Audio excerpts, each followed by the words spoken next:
It is roughly, it's 9:45 a.m. now after a couple of false starts on this recording on a Saturday morning at the end of the Easter holidays. And I am sat downstairs in my pajamas. I haven't washed my face, brushed my hair or my teeth or anything yet because I woke up, realised the children were still asleep and crept down the stairs to get some work done before they wake up. Oh, the joys of parenting. Sure you can relate. So I don't really know what spurred me on to decide today that I would record a podcast. I've toyed with the idea over the last 6 months or so, but it definitely wasn't at the front of my mind. But I'm an open channel and I take the intuitive hits and we're going for it. So what I want to talk about on this podcast, really the ride of being a business owner, a parent, someone who's reached the middle of their life. I'm 40, and all the ups and downs that brings. Because it really is a roller coaster, especially the business part. There's no handbook, right? And something that I have felt really keenly through my adult life is loneliness. Loneliness in relationships, but also in business. Because when you're a visionary, when you're chasing a dream, when you're going after something without evidence that it works, that is, number one, scary as fuck. And number two, what can often happen is your closest circle, your friends and family, the people who are supposed to love and support you the most, and who do love and support you the most, are the ones often that will drag you back down because they're worried for you. They don't want you to take risks. They don't want you to not be secure financially. It'd be much better if you just stayed in a stable, secure 9-to-5 job, etc., etc. You know what I'm on about here. You've heard it all before, I'm sure. And that can be really lonely, really isolating, and make it really difficult for you to actually pursue your dreams because it does contribute to the self-doubt. So I just wanted to hit on some of these topics in this podcast. And this feels really real for me right now because I am 2 years into my journey of trying to build an online business. So I have been self-employed, a business owner, since I was 25 years old. Before that, I'd had several outdoorsy jobs, working on farms, looking after horses, that kind of thing. Then I went to university. I did a year halfway through university working for a chartered surveyor because that's what my degree was related to, and I hated it. And I actually got a grade D for employability. And then from there, I had 2 corporate jobs, and I think the first one was about a year long, and the second one was about a year long, and then I came out of employment and I've been self-employed ever since. I think that's quite typical for people with ADHD or who are just particularly bright, creative types, don't tend to do well in boxes. So that was definitely me. So yeah, I've been self-employed for a long time, and really always along the same themes. I set myself up as what I called a lifestyle assistant. I wanted to be a person who made people's lives easier, and being kind of very multi-passionate and creative, I wanted to offer lots of different services. So I was sort of offering like a Girl Friday type service. So doing errands, working in an office, managing a household, looking after children, looking after horses. I was an absolute horse nut all my life. Dog walking, all that sort of stuff. And initially I did really well with this business. I earned a lot of money, and then I moved to a different county. And when I tried to resurrect it, because I'd had a baby, so I'd had a little break in this new area, all anybody wanted was cleaning services, much to my dismay. So the business morphed into a cleaning company, which is still running today, nearly a decade later. And that's been my kind of online experience. I built a company I'm super proud of. We have 100% 5-star Google reviews, which is really very rare in my industry, particularly when we've been established for such a long time. I pay my staff well above the average. I'm not talking the minimum or the living wage, well above. And I really look after them. And all of my staff members are long-standing. You know, they come and work for me and then they stay. We're a small team. We look after each other. We're mostly single mums who have suffered from domestic violence or abuse or needed to get themselves out of a situation. It's something that was important to me when I started the business, was to give back to the community in some way. And this is the way that I've ended up doing it, and supporting single parents. And although the business was sort of born out of, I don't know, it just evolved by accident. It's not been something that I'm truly passionate about. Actually, you know, you ought to see my own home. It's cleaning is not something I like to do. Especially not if I've been doing it for someone else and then I come home, you know, it's the last thing I want to be thinking about. But what I did with this business is I learned how to run a team, how to, you know, manage staff, how to hire, how to fire, how to work with my brain, because there's lots of things that I find really challenging as a neurodivergent person. And I managed to build something very lean that can be managed sort of on a very part-time basis, really. And I just did this, I guess, by trial and error. And, you know, I had to go at things like scaling the business up to that level. And then I found personally for me that was a lot. I felt like I was juggling too much. It was too many staff. It was too many jobs. It was too much going on. Then there was going to be the whole thing of figuring out the tax and getting an accountant, because I've been doing my own taxes. And it just felt like somewhere I didn't really want to go. And, you know, when you cross the VAT threshold, you have to really double down on your productivity, increase your output by at least double before you start turning a profit again. And I just never wanted to be that size of operation. So I scaled the business back down. So I've had lots of room to play in that business, and then was bringing an awful lot of skills to the online space. What I wasn't ready for, though, is what an absolute headfuck the online space is. If you choose to market your business organically on social media, you need to be an absolute iron woman to do that without having some serious wobbles. It is so noisy out there. There is so much going on. It is really almost impossible to keep your blinkers on, put your head down and just do your thing without looking around and comparing yourself to other people and having like massive self-doubt because everybody's throwing rocks at each other because it's part of their marketing strategy, you know, getting triggered every 5 minutes by what other people are saying. It is really tough out there, and I was not prepared for it at all. But again, actually 2 years in the online space almost makes me a veteran by online standards. I have seen so many people come and go in this time, and you know, that's not funny, it's sad. It's really sad. And people who I, you know, was sort of looking up to when I first entered the arena, who were doing really well and whatever, and you know, they just burn out and they drop off, and they can't make it work without the constant hustle and grind, and they disappear, which is actually really sad.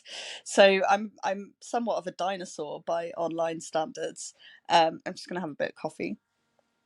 And so I slowly brought my learnings, I guess, from the offline space, the things that I'd learned about juggling a family, and, you know, my crazy brain, my sort of chaotic, disorganized approach to life,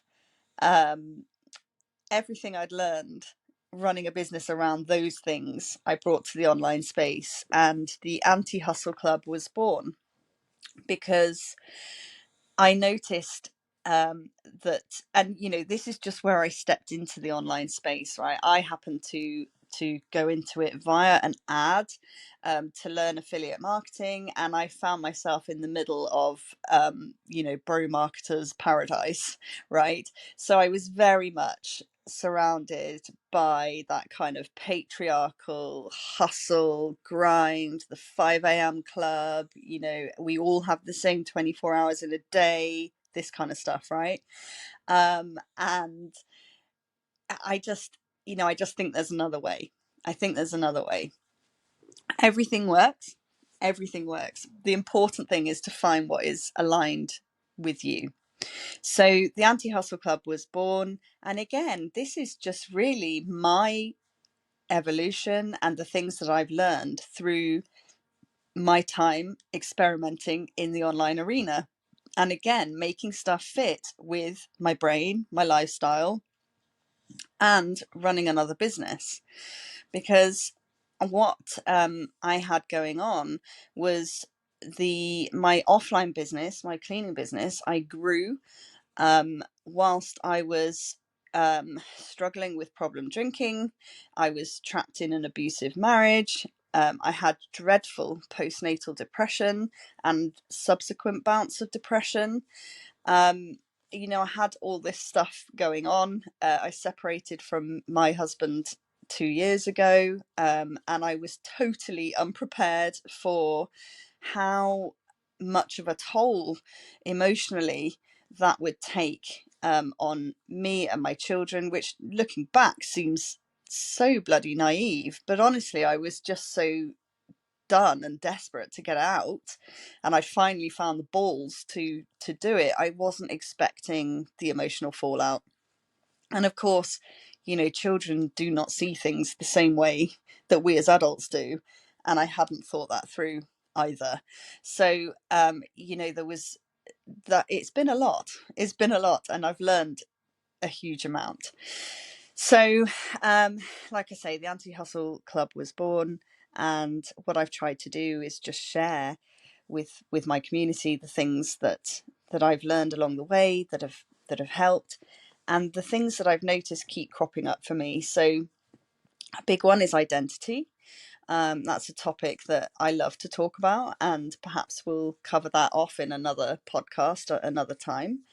But how easy it is to lose your identity in this very noisy environment. You tend to follow other people, you pedestal them, perhaps you look up to them, you think they're everything that you want to be, and if you're not careful, you kind of become a clone of them. You start to sound like them, you start to not be able to think without reading what they've had to say.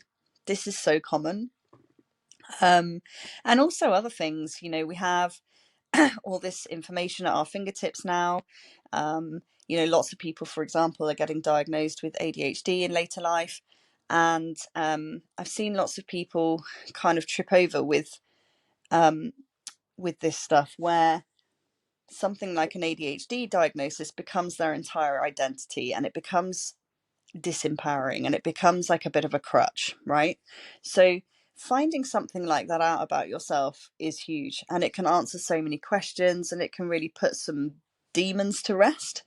And then there seems to be a tipping point where some people go all the way over that point and become completely disempowered by this new knowledge. And you'll look around online, scroll TikTok videos, go into groups, and you will easily find people who kind of start and end their sentences with "it's because of my ADHD" or "I can't so and so because of my ADHD," which in most cases is not true. There are people who have it really, really severely, but for the majority of people, there is absolutely a way to fit into quote unquote normal society, and like I say, it just becomes this kind of disempowering identity which actually doesn't serve them. So that's something that I like to talk about a lot. Um, Loneliness, I think I mentioned at the beginning of this podcast, but I can't be sure because this is my third attempt at recording this morning. Loneliness is something I've really battled, both privately and in business, because I was in this very controlling relationship. I wasn't allowed to go out. It was very difficult for me to have friendships outside of the marriage, which was really extremely lonely. And, add to that, owning and running a business is also quite a lonely journey. We get, I don't want to say dragged down, but people who are supposed to be close to us will be concerned that we're taking undue risk. People won't get it always. Being a leader involves leaping without evidence, right? And a lot of people don't get it. And it can be really hard to keep going when you feel like the people who love you the most don't agree, okay? Who aren't behind you, who aren't backing you. That can be really difficult. So loneliness is another topic. What else do I like to talk about a lot? Fear and resistance, because these are huge for me, absolutely huge. Only this morning, and I coach on this stuff, right? Only this morning, I was thinking, I think it's time to build my website. I use Linktree, right? I use funnels, and I don't know, there must be something in the air this morning. I wake up on this Saturday morning and decide I'm going to record a podcast and build a website. It's so ADHD, it's hilarious. And anyway, so I go into my software and I'm looking, and then as I go out to make a coffee, my little inner bitch starts, and she's like, "You're doing this as a distraction from what you should be doing, right? You should be doing blah blah blah blah blah blah blah, and you're going to go down a rabbit hole with this. And this is literally just you avoiding selling out your challenge, because I'm running a challenge that's starting on May the 1st. I've no idea when this will go to air, by the way, if ever. So we're currently in April 2023. It might be like 2033 by the time I actually release this. So I was doing this to myself, right? I was shaming myself. I was cross-questioning myself. I was starting to become full of self-doubt. And, I'm a freaking coach on this kind of thing. But the thing is, this is so heavily conditioned into us that it's very subconscious, and there is no fixing it, curing it, healing it, unchildhood traumatizing it, whatever the word is, right? It's just there. And the trick is to become aware of it and then laugh at the absurdity of your own braining, right? But it's something that I still experience every single day. And by the way, I'm really not sure whether this podcast and website thing is a distraction from selling my challenge. I don't think so, because I'm super excited about that. But yeah, I mean, at the end of the day, I think as long as you understand that when your brain is braining on you, it is just kind of the lizard part of your brain trying to protect you, then it's easier to show yourself some compassion and just move forward. Because what we tend to do is the inner bitch starts with the shaming and introducing the self-doubt and the mad overthinking, and then what we do is we further shame ourselves for descending into that overthinking. So, overthinking again, I always do this, blah blah blah blah, and it layers upon layers upon layers, like all this crud. And it's it's difficult to work your way out of that. It's like sinking sand, right? So I try to always keep good humor, understand that I'm just doing my best in this human existence. But for me personally, turning 40 was very much an opportunity to draw a line in the sand and step the fuck over it, right? To take my power back, because I spent my life kind of setting off fires and explosions, metaphorically speaking, blowing my life up. Really, yes, blowing my life up and then running away and not really facing the consequences. And I think my nervous system has been in all kinds of places over the years, in this sort of constant fight or flight mode. And I just felt like, enough is enough. I need to start embracing life now, because we don't really know if, and I don't want to get too deep here, but we don't really know if there's anything after this, do we? This might be our only opportunity to have this human experience on this giant floating rock, and I want to make the most of it. I don't want to keep having to pick up the pieces after I've fucked everything up. So that's kind of my whole thing. That's what I love to share in my community. That's kind of the energy, I guess, behind the Anti-Hustle Club. And obviously the strategy is things like time management, productivity, accountability, healthy habits and habit stacking, and really just understanding how you can work with your brain, because that's such a big one, and how you can work in alignment, because a lot of us are doing like our best to be consistent, but we're kind of consistently doing the wrong thing, which is so counterproductive and exhausting, and it leads to burnout. Hello, been there. So I'm really trying to educate people on how to I guess, get what they wanted out of their business, right? When you start a business, you do it because you want freedom. You don't want to be told what to do, what to wear, what time to show up, what time you have to work till. All of these things are stuff that you don't want anymore. And so it's introducing the freedom back into what you're doing, giving you the confidence to make better decisions, helping you build the muscle of, some would call it discipline, some would call it perseverance. I like to call it devotion. Leaning into your business and not being afraid to just lean up against that discomfort, yeah, without going into burnout territory, but absolutely understanding that having a business does require work. It requires courage. It requires leaning in. It requires taking bold leaps without any evidence. Okay, so this is all the stuff that I love to help people with, in my community. And besides that, we just generally have a laugh at life and the absurdity of it. I'm kind of famed for wearing Crocs, and everyone takes the piss out of me for that. I'm a little bit sweary, which either you like or you don't like. But that is us in the Anti-Hustle Club. I'm not really sure what this podcast is going to look like. I kind of see lots of interviews with other midlife entrepreneurs, particularly people who are, just trying to make the ordinary extraordinary. People who are doing this alongside juggling a family, or maybe a full-time job or a part-time job, because there's so many of us out there. People who have got silent battles going on, that nobody knows about, chronic illness, maybe alcoholism. There's so much of it around.